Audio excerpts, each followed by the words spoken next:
Program Makan Bergizi Gratis, MBG, merupakan kebijakan ambisius pemerintah Indonesia di bawah Prabowo Subianto yang bertujuan meningkatkan kualitas gizi anak dan menekan stunting.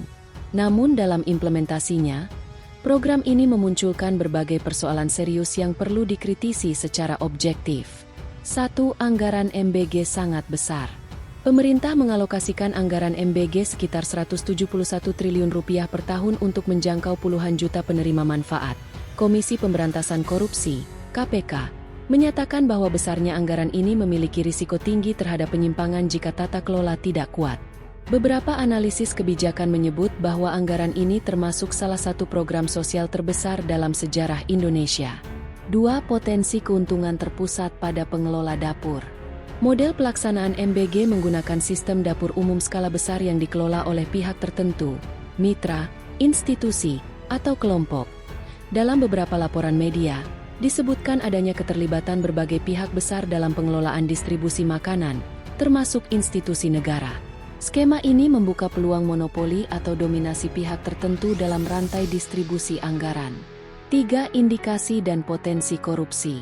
Indonesia Corruption Watch, ICW, menemukan potensi pemotongan anggaran di tingkat pelaksana. Kurangnya transparansi dalam penunjukan mitra KPK juga menegaskan sistem pengawasan MBG masih belum siap sepenuhnya. Program berisiko tinggi menjadi objek korupsi berjamaah. 4. Penolakan publik dan ketimpangan kesejahteraan. Terjadi aksi protes pelajar di Papua yang menolak MBG dan lebih menuntut akses pendidikan gratis dan berkualitas.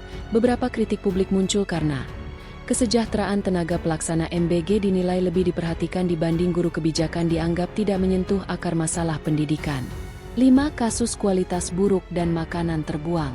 Tercatat beberapa kasus keracunan makanan massal pada siswa akibat distribusi makanan MBG. Standar kebersihan dapur yang tidak merata. Dalam laporan evaluasi lapangan, sebagian siswa tidak menghabiskan makanan karena rasa atau kualitas tidak sesuai. Hal ini berpotensi menyebabkan pemborosan anggaran, food waste.